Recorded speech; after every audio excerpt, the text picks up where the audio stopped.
Here I thought I'd come up with like a cute little comfy fit for the day, especially because now we're in Tech Week for Little Women, and now I'm realizing it's kind of giving Fiona from Shrek. But I'm not mad about it. You know why? Because I've always been a morning person. Okay, I'll leave. Good morning, friends. Yes, so today, for those of you who don't know me, first of all, my name is Eva Britton. I am a Christian college student in the performing arts, and this is my Christian video diary series for fellow performer Christians. Yeah.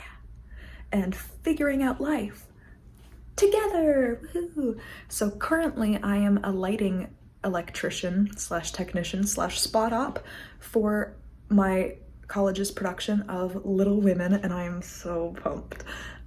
We had our first full dress rehearsal last night, and I'm starting to get better at making the spot smooth, and I've learned the trick to start staying on target before the lights come up. Yeah, it's been really exciting. Today I have a full day of classes, and so in acting, our professor, who's also directing Little Women, isn't gonna be there, but we're still gonna show up to help each other with our Shakespearean monologues that we're working on, so I might vlog a little bit of that. And then I have 2 classes after that, and then I'll pick up with you guys then. Silly Ava, tricks are for kids. I was planning on just having my coffee and makeup first, and then I was gonna have breakfast like right before I left.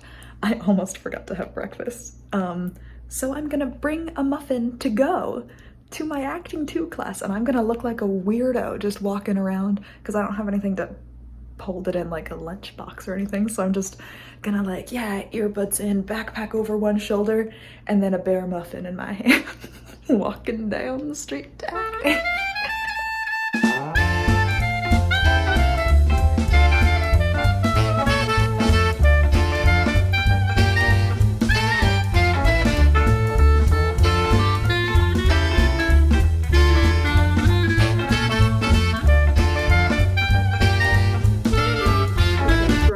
Story time, you guys. So I was gonna vlog me getting lunch in between classes, you know, sitting outside now that the weather is like a perfect 75 degrees and it's really nice.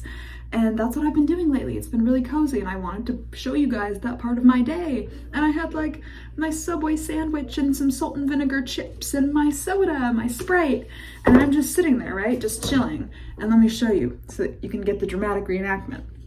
I'm just sitting here by myself at a well-lit picnic table with a gentle breeze, and I love it. And I'm about to whip out you guys like the vlog camera, and then suddenly a bee starts kind of floating around my Sprite, and I'm kind of don't bat an eye. I'm like, yeah, of course he's gonna be attracted to the soda because of the sugar in it. I'm like, but as long as he doesn't like land on it, because that's gross. He landed on it, but it gets worse, don't worry.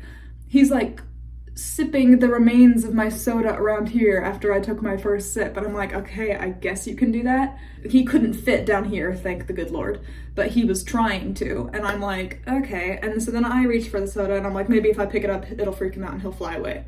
No, this bee was territorial, and he saw me grab his property, even though I paid for it, sir, and he comes at my face. And I'm like, whoa, that's not cool. And so then he like, after he warded me off, then he went back to my straw. And I'm like, okay, but that's mine. Can I have it back? And he saw my hand reaching for the cup. And then he like attacks me again to the point where I'm like, okay, this bee is like mega territorial, like gonna sting me in the eyeballs if I don't vacate the premises. So I get up, pick up my sandwich and stuff, but I still can't get to my Sprite because he is hogging it. To the point where I am like literally being chased away from this table by this bee, like a big enough bee that he doesn't fit down the straw. And he's like going for my face. And I'm like, I'm not trying to hurt you. I just want my soda back. And then I see these 2 guys walking past that are like watching this whole thing play out. And one of them is like starting to approach and is like, do you need me to get that for you? Like, are you okay? And I'm like, yeah, the bee is being territorial. Thankfully, the bee got distracted by now the multiple people engaged, and so I was able to steal it, and I was like, I got it, thanks. And then I start walking off. I was like, I'm just gonna eat inside, ha, whatever. And then the bee finds me after I'm several yards away from the table. He's chasing me, and he like goes in front of my eyes, and I'm like do a weird spin, and then as I'm spinning, and I'm like, get out of my face. Then I see those two guys that are like starting to walk away, but they're just like checking from a distance to make sure that I'm not dying. And that's how I met your mother, except I'm never gonna see that man again. If you're out there, B-man, appreciate you, king. Okay, I just finished my early dinner before I have to head off to the theater for our second dress rehearsal for Little Women, which means that I'm operating the spotlight, one of 3 at the back of the house. Yeah, and I wanted to have my little deep talk before I head off to the theater. It was this really weird revelation that I had. I'm not gonna get into the semantics of like the whole unnecessary story of how I came to this revelation, but as a performer, I know I've heard this said before where it's like, it's not just you auditioning for them, it's you auditioning them as well. It's a two-way street, basically. I don't want to pretend I'm not a problem, but we all have our problems. Like I talked about last time, Romans 3:23, for all have sinned and fallen short of the glory of God. And the people behind the casting panel are also human. It's not like we're inferior to them and begging them for a job, even though, yes, they're the ones making the decision about whether or not we book certain jobs.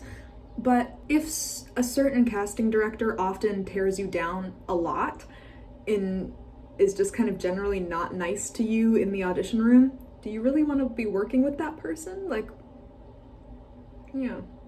Like, it gets to a point where you don't really get a choice. But when you're still in the learning phase and just trying to get the tools you need for when you enter the world of professional theater, do you really want to be surrounding yourself with people who try to build you up skill-wise by tearing you down from the inside? Or do you want to be in an environment where people build you up through kindness and through learning and that kind of thing, instead of by making you question your skills and breaking you down to nothing so that they can make you rise from the ashes like a phoenix? Like, that's not their job. I don't know if any of that made sense. That might be the quickest and most random and out of nowhere deep talk I've ever had. This also just goes for friendships and relationships anyway, where if someone, I know it's like a weird trope in our world that we seek extra approval from those that seemingly don't like us because it's like more of a challenge or something. I don't 100% know, but why do we do that? Like, I don't know. It's interesting because I think I mentioned this in my peppermint milkshake season episode, which is episode 11, if you want to watch that one, where I was talking about standards in a relationship. And it's like, why would you want to be with someone who doesn't want to be with you?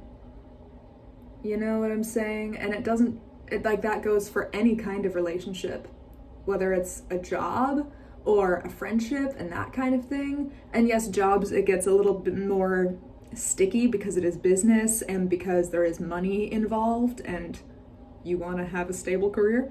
But if you have the option to go somewhere where you are appreciated and where you would have the same financial stability, why not go there instead of staying somewhere where you're constantly feeling torn down when there are better options you could be pursuing? It's not just you begging for opportunities all the time, because you're no less than anyone else on this planet, no matter what the world says, because we're all made in God's image. So go out there and be the fearfully and wonderfully made self that God designed you to be. I am gonna go change from my comfy green sweater into a black t-shirt for tech crew tonight, and then time to head to the theater.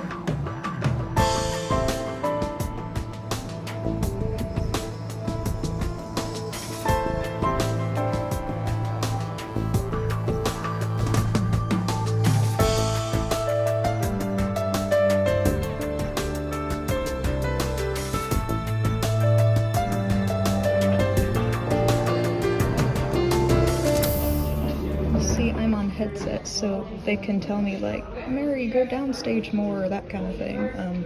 Except my name is Eva, and they would say, Eva, pull it a bit more upstage, change the iris, and these are my cue sheets, that kind of thing.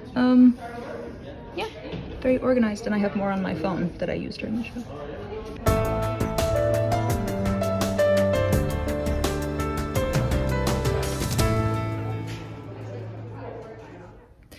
Well, after our second dress rehearsal for Little Women. I'm going to settle into bed after I wash my face and everything, and then wake up early for class tomorrow. So I hope you guys have a good night, and I'll see you guys next time. Bye.